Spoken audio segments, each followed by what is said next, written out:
Hello, नमस्ते बच्चों। Good morning. और आज हम आपके सामने लेकर आए हैं कक्षा 5 विषय पर्यावरण अध्ययन 8 ग्रेड और अध्याय 10। ठीक है। इस पाठ का नाम है जैसा कि बोलती इमारतें। आगे चलते हैं तो हम इसके प्रश्नों को देखते हैं। और प्रश्न अभ्यास प्रश्न वस्तुनिष्ठ प्रश्न पहले आए हैं, तो सही विकल्प चुनकर लिखिए। पहला ही प्रश्न लिखा है, किलो में। किलो मतलब वो किलो नहीं समझना, किलो मतलब राजा के रहने का मकान था पहले है। तो किलो में बड़े झरोखे, झरोखे क्या कहलाते हैं? खिड़कियाँ। तो खिड़की का पर्यायवाची झरोखे, तो इसको भी ध्यान रखना। तो झरोखे, खिड़कियाँ और रोशनदान बनाए जाने का मुख्य कारण क्या था? तो जो खिड़कियाँ और रोशनदान, रोशनदान मतलब जहाँ से रोशनी आती है, तो ये क्यों बनाए जाते थे? तो इसका ए ऑप्शन है रोशनी और हवा के लिए, दूसरा ऑप्शन है सुंदरता के लिए, तीसरा ऑप्शन है भागने के लिए और चौथा ऑप्शन है घोषणा के लिए। तो इसका राइट आंसर क्या है? तो इसका राइट आंसर है ऑप्शन नंबर 1, रोशनी और हवा के लिए। जैसा कि झरोखे या खिड़कियाँ किसके लिए बनाई जाती हैं? हवा के लिए। और रोशनदान तो रोशनी के लिए। तो ये दोनों चीज़ें ये रोशनी और हवा के लिए बनाई जाती थी। ठीक है। आग तो हमने यहाँ पर लग दिया 1 नंबर रोशनी और हवा के लिए। आगे चलते हैं। जो भागने के लिए होती थी वो क्या होती थी? सुरंग होती थी। ठीक है, सुरंग। और इस प्रकार से सुंदरता के लिए नक्काशी की जाती थी दीवारों पर। ये आप इसको पाठ में देख सकते हैं। आगे चलते हैं प्रश्न क्रमांक बाकी ओर। तो राखी ने अपने घर का नक्शा बनाने में इस चिन्ह का उपयोग किया है। तो इसका इस चिन्ह का मतलब क्या है, अर्थ क्या है, यह बताना है।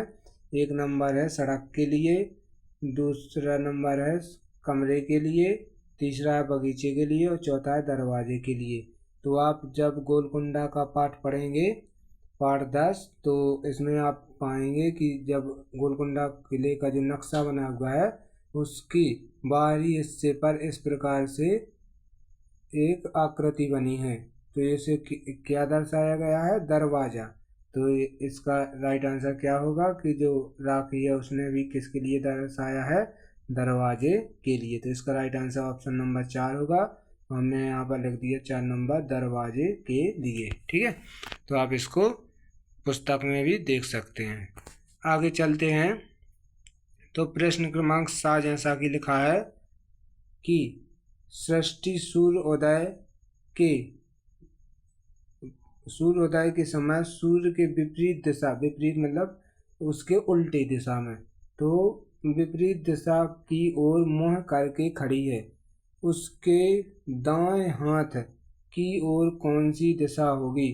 तो यह समझने वाले प्रश्न हैं, हमें प्रैक्टिकली करके देखना है कि अगर सूर्य इस आप थोड़ा समझने का प्रयास करना कि सूर्य इस साइड है। ठीक है, यह पूर्व हो गया, पूर्व की तरफ से उगता है सूर्य, और सृष्टि इस तरफ मुंह करके खड़ी है। ठीक है, तो ये हो गया उसका दायां भाग, क्या हो गया? दायां हाथ। और ये हो गया उसका बायां हाथ। ठीक है, अब हमें क्या करना है? उसे समझना है कि उसके जो दाएं हाथ है वह मतलब दाएं हाथ की तरफ कौन सी दिशा होगी? तो कौन सी दिशा होगी? तो ऊपर की तरफ कौन सी दिशा होती है? उत्तर दिशा होती है। यह दक्षिण दिशा होती है। ठीक है, और यह सूर्य जिस तरफ से उगता है वह पूर्व दिशा होती है। और जो जिस तरफ वह मुँह करके खड़ी है वह कौन सी दिशा है? पश्चिम दिशा है। तो आप इसको थोड़ा ध्यान कर लें। ठीक है, अब आप आसानी से बता पाएंगे कि दाएं तरफ उसके उत्तर दिशा है और बाएं तरफ उसके दक्षिण दिशा है। ठीक है, तो इसी से संबंधित प्रश्न है। अब हम इसको प्रश्न को देखते हैं। तो लिखा है सृष्टि सूर्योदय के समय सूर्य के विपरीत दिशा की ओर मुंह करके खड़ी हुई है। उसके दाएं हाथ की ओर कौन सी दिशा होगी? तो दाएं हाथ कौन सी दिशा पड़ रही थी? तो दाएं हाथ उत्तर दिशा पड़ रही थी। इसको हमने अभी बनाकर भी दिखाया है। तो आप लोग ऑप्शन नंबर 3 टिक करेंगे, उत्तर दिशा। ठीक है, तो आपका इस प्रकार सा का आंसर हो जाएगा। आगे चलते हैं प्रश्न क्रमांक दा की तरफ। तो प्रश्न क्रमांक दा लिखा है, प्राचीन काल में बनाए गए फव्वारों। जब आप गोलकुंडा का पाठ पढ़ेंगे तो आप देखेंगे कि उसके छत पर दूसरी मंजिल पर एक फव्वारा लगा हुआ है इस प्रकार से। तो उसी को बताया गया कि फव्वारों के चलने का मुख्य कारण था। तो बताओ कि ये फव्वारे किस प्रकार चलते होंगे, मतलब इनसे पानी किस प्रकार निकलता होगा, यह बताना है। तो ऑप्शन नंबर 1 लिखा है विद्युत मोटर। उस समय तो विद्युत थी ही नहीं, तो विद्युत मोटर होंगे नहीं। विद्युत में जो होता है बिजली, तो बिजली के मोटर उस समय नहीं चलते थे। फिर दूसरा ऑप्शन है जल दबाव, और तीसरा ऑप्शन है हैंडपंप, और चौथा ऑप्शन है नल। तो ये उस समय हैंडपंप नहीं थे, ना ही विद्युत मोटर। उस समय क्या था, जल दबाव के कारण ये फव्वारे चल रहे थे। तो ऑप्शन नंबर 2 सही होगा, जल दबाव। क्या जल दबाव का मतलब होता है, जब आपने कभी देखा हो सटक से पानी, आप जैसे जो किसान हैं या जिनके घर जेट एट है वो तो जानते ही हैं कि जब सटक से पानी निकलता है उसमें से कोई छेद हो जाए तो क्या होता है, दूर तक पानी फेंकने, मतलब दूर तक पानी गिरने लगता है। तो यही क्या है, जल दबाव है कि सटक में जल का दबाव होने के कारण यह पानी छेद के द्वारा बहुत दूर तक मतलब गिरने लगता है। ठीक है, तो इसे ही जल दबाव कहते हैं। तो आप लोग समझ पाए होंगे कि जल दबाव के कारण ये फव्वारे भी चलते हैं, क्योंकि वहाँ पर क्या बने थे, वहाँ पर मिट्टी के पाइप बने थे। मिट्टी के पाइप में बहुत सारा पानी भरने के कारण और टैंक में पानी भरने के कारण इस फव्वारे से पानी गिरने लगता होगा। ठीक है, तो इसका राइट आंसर ऑप्शन नंबर 2 जल दबाव होगा। आगे चलते हैं प्रश्न क्रमांक 1.2 की तरफ, रिक्त स्थान भरिए। प्रश्न क्रमांक 1 लिखा है रिक्त स्थान, पुराने समय में बंदूकों और तोपों का उपयोग किया जाता था, मतलब लड़ाई के समय, युद्ध के समय बंदूकों और तोपों का उपयोग किया जाता था। आजकल कई देश युद्ध के समय खालिस्तान का उपयोग करते हैं। तो आप देखते होंगे आजकल जो युद्ध हो रहे हैं, जैसे कि ईरान अमेरिका का युद्ध और रूस यूक्रेन का युद्ध, तो उसमें मिसाइलों और बम का उपयोग हो रहा है। तो हम लोग इसमें भर देंगे मिसाइलों और बम। ठीक है, तो का उपयोग करते हैं। दूसरा खालिस्तान है खालिस्तान किले की दीवारों से भी ऊंचे होते थे। आप पाठ पढ़ेंगे तो किले की दीवारों से और किले की दीवारों से भी ऊंचे होते थे। क्या होते थे ये, इस प्रकार से गोल गोल बनाए जाते थे, ये होते थे बुर्ज। क्या होते थे, बुर्ज। ठीक है, तो इसका राइट आंसर होगा बुर्ज। तो हम रिक्त स्थान 2 में भरेंगे बुर्ज। ठीक है, इनको बुर्ज कहा जाता था। आगे तीसरा रिक्त स्थान है गोलकोंडा किले के अंदर पूरा खाली स्थान बसा हुआ था। तो गोलकोंडा किले के अंदर पूरा शहर बसा हुआ था, तो हमने ऑप्शन नंबर 3 में शहर शब्द लिख दिया। ठीक, शहर। आगे चलते हैं प्रश्न क्रमांक रिक्त स्थान क्रमांक 4 की ओर। तो रिक्त स्थान 4 लिखा है, गोलकोंडा किले की दीवारों पर खालिस्तान व खालिस्तान से सुंदर कलाकृतियां बनी थीं। तो गोलकोंडा के किले पर बारीक व नक्काशी से, नक्काशी मतलब चित्रकला से, ठीक है, नक्काशी से सुंदर कलाकृतियां बनी हुई थीं, जिन्हें खोद खोद कर औजारों से बनाया जाता था। ठीक है, तो बारीक व नक्काशी से सुंदर कलाकृतियां बनी थीं। और अगर आप देखेंगे तो जो गूगल है वहाँ पर ये सब मिलता है, नक्काशी यहाँ पर मिलता है और पच्चकारी यहाँ पर मिलता है, भरा पच्चकारी। लेकिन जब हमने पुस्तक देखी तो पुस्तक में पच्चकारी शब्द कहीं पर नहीं हमें मिला, इसलिए हमें मिला बारीक और नक्काशी। तो हमने यहाँ पर बारीक और नक्काशी भर दिया। ठीक है, और अगर आप चाहें तो इस प्रकार भी भर सकते हैं कि नक्काशी यहाँ पर भर सकते हैं और पच्चकारी यहाँ पर भर सकते हैं, लेकिन पुस्तक में ऐसा कहीं नहीं लिखा है। तो हमें जो पुस्तक में मिला वही लिखा कि बारीक और नक्काशी। ठीक है, अब चलते हैं प्रश्न क्रमांक 4 रिक्त स्थान की तरफ। तो नक्शे में ऊपर की ओर खाली स्थान दिशा होती है। तो जैसा कि अभी चित्र में बताया गया कि इस प्रकार आप कभी भी चित्र देखिएगा तो ऊपर होता है उत्तर, नीचे होता है दक्षिण, और अपने दाएं साइड होता है पूर्व, और बाएं साइड होता है पश्चिम। इसको आप लोग ध्यान रखिए कि जब ऊपर की नक्शे में कभी भी नक्शा रख के देखना तो ऊपर की तरफ, नक्शे के ऊपर की तरफ उत्तर दिशा, नीचे दक्षिण मानना, और अब जब ऊपर उत्तर माना तो उसके पूर्व साइड मान लेना आप पूर्व दिशा, वो सॉरी दाएं साइड मान लेना पूर्व दिशा, और बाएं साइड बाएं हाथ की तरफ पश्चिम दिशा। तो आप इसको आसानी से समझ पाएंगे। अब इसी में तो पूछा गया कि नक्शे में ऊपर की ओर खाली स्थान दिशा, हम इसको मिटा दें थोड़ी। अब हाँ, तो खाली स्थान दिशा होती है, तो कौन सी दिशा होती है ऊपर की ओर? उत्तर दिशा होती है। ठीक है, तो हमने इसमें उत्तर भर दिया। आगे चलते हैं अति लघुत्तरीय प्रश्नों की ओर, और प्रश्न क्रमांक 2 देखते हैं।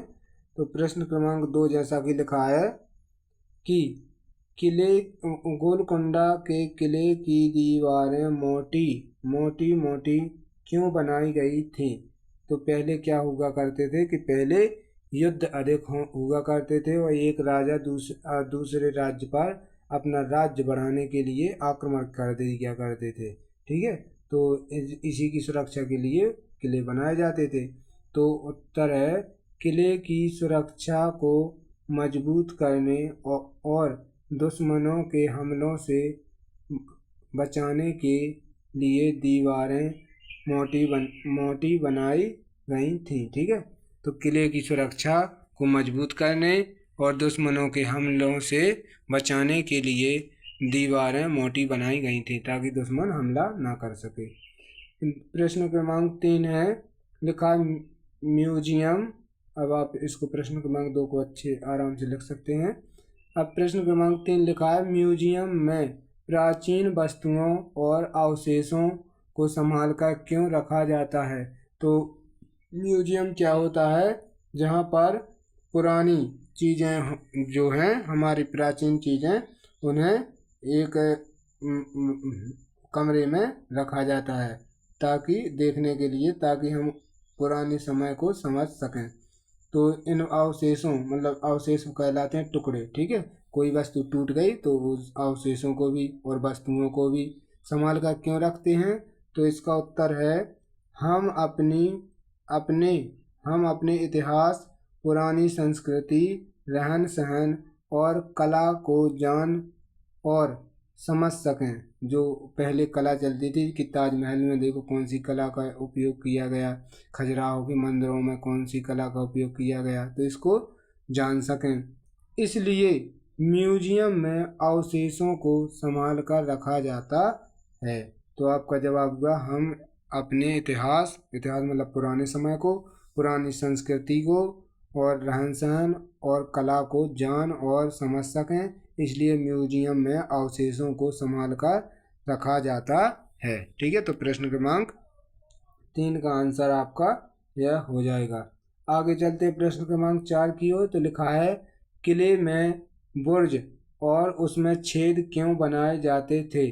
तो किले में जो बुर्ज हुआ करते थे, अभी जो बना के दिखाए थे, ऊपर दीवार ऐसी हुआ करती थी और ऐसे गोल गोल बुर्ज बनाए जाते थे ताकि इन पर चढ़कर दुश्मन पर नज़र रख सकें। ठीक है, तो यही बताया गया कि किले में बुर्ज और छेद क्यों बनाए जाते थे? तो उत्तर है बुर्ज दूर तक देखने और छेद छिपकर दुश्मनों पर हमला करने के लिए बनाए जाते थे। तो आप थोड़ी पुस्तक के चित्रों को देखेंगे तो वहाँ पर लिखा भी है कि यह बुर्ज है और उसमें क्या होते थे कि इस प्रकार से छेद बना दिए जाते थे, या इस प्रकार से लंबे छेद।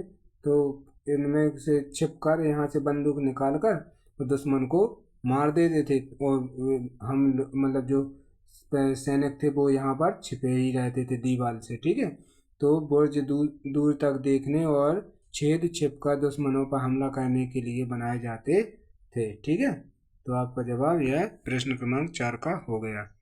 आगे चलते हैं लघु उत्तरीय प्रश्न, प्रश्न क्रमांक 5। तो प्रश्न क्रमांक 5 लिखा है जैसा कि प्राचीन समय में किलों की सुरक्षा के लिए किस प्रकार के इंतजाम किए जाते थे। मतलब किलों की जो सुरक्षा है उसके लिए क्या इंतजाम किया करते थे। तो उत्तर है प्राचीन समय में किलों की सुरक्षा के लिए मोटी और मजबूत दीवारें, ऊंचे ऊंचे बुर्ज, बाहर गहरी खाई, जो दरवाजा हुआ करता था उसके आगे एक खाई खोद दी जाती थी ताकि कोई आए तो पहले इस खाई से भी गुजरना पड़े तो दुश्मन किले की तरफ ना बढ़ सके। ठीक है, तो बाहर गहरी खाई और नुकीले भारी लोहे के मजबूत दरवाजे बनाए जाते थे। तो लोहे के भारी भारी दरवाजे बनाए जाते थे ताकि दरवाज़ा आसानी से ना टूट सके। ठीक है, तो प्राचीन समय में किलों की सुरक्षा के लिए मोटी और मजबूत दीवारें, ऊंचे ऊंचे बुर्ज, बाहर गहरी खाई और नुकीले भारी लोहे के मजबूत दरवाजे बनाए जाते थे। आप लोग भी अपने आसपास जो शहर है उस वहाँ देख सकते हैं कि जो पुराने किले बने हुए हैं या गढ़ियाँ बनी हुई हैं जिन्हें हमारे यहाँ गढ़िया कहते हैं, वो उनकी दीवारें बहुत ही मोटी रहती हैं, इतनी मोटी कि उन पर लोग आसानी से दौड़ सकते हैं। ठीक है, तो बहुत मोटी रहती हैं। तो इसमें मतलब ये इसलिए बनाए जाते थे ताकि आसानी से ना टूटें। तो आप इसके प्रश्न के जवाब को लिख सकते हैं। ठीक है, आगे चलते हैं प्रश्न क्रमांक 6 की तरफ। तो प्रश्न क्रमांक 6 लिखा है गोलकोंडा के किले में पानी का इंतजाम कैसे किया जाता था। तो जो मतलब गोलकोंडा का किला था उसमें पानी कहाँ से आता था, तो इसी के संबंध में उत्तर लिखना है हमें।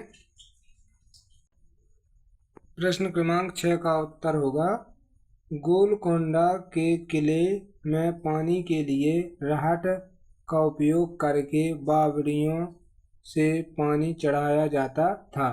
तो पहले राहट चलते थे जो बैलों द्वारा पानी खींचा जाता था। ठीक है, तो बावड़ियों मतलब बेर, जहाँ ऐसा कुआं जहाँ तक नीचे तक सीढ़ियाँ लगी रहती थी, तो बावड़ियों से पानी चढ़ाया जाता था। फिर मिट्टी के पाइपों के जरिए पानी को अलग अलग हिस्सों तक पहुंचाया जाता था। तो आपका प्रश्न क्रमांक 6 का उत्तर होगा गोलकोंडा के किले में पानी के लिए राहट का उपयोग करके बावड़ियों से पानी चढ़ाया जाता था। फिर मिट्टी के पाइपों के जरिए पानी को अलग अलग हिस्सों तक पहुंचाया जाता था। इस प्रकार उस किले में पानी का इंतजाम किया जाता था। ठीक है, तो आप प्रश्न क्रमांक 5 का उत्तर और 6 का उत्तर वीडियो को रोककर इस प्रकार लिख सकते हैं। ठीक है, आगे बढ़ते हैं प्रश्न क्रमांक 7 की ओर। तो प्रश्न क्रमांक 7 जैसा कि लिखा है उन वस्तुओं के नाम लिखिए जो हमें अतीत कहलाता है बीता हुआ समय। ठीक है, तो अतीत के बारे में जानने में मदद करती हैं। तो ऐसी कोई 6 वस्तुओं के नाम लिखने हैं हमें जो अतीत के बारे में जानने में मदद करती हैं। तो पहला है सिक्के मतलब पुराने सोने चांदी या पुराने सिक्के जो राजा महाराजाओं के समय में चलते थे, इनसे हमें अतीत के बारे में पता चलता है। शिलालेख शिला मीन्स होता है पत्थर और लेख माने लिखा हुआ। तो जो पत्थर पर लिखा हुआ है, पहले क्या होता था कि कागज नहीं चलते थे जब, तो पत्थरों पर खोद कर जानकारी को लिखा जाता था जिन्हें शिलालेख कहते हैं। मिट्टी के बर्तन, औजार मीन्स जो जिनसे कोई चीज़ जैसे कि लड़ाई के समय उपयोग किए जाते थे, तोप, बंदूक या फिर कोई मूर्ति बनाने के लिए जो औजारों का उपयोग किया जाता था। मूर्तियाँ, चित्र, पुस्तकें जो पुस्तकों में पुराने समय की जानकारियाँ लिखी गई हैं। और पुरानी इमारतें हमें अतीत जानने में मदद करती हैं। तो आप इनको लिख सकते हैं कि सिक्के, शिलालेख, मिट्टी के बर्तन, औजार, मूर्तियाँ, चित्र और पुस्तकें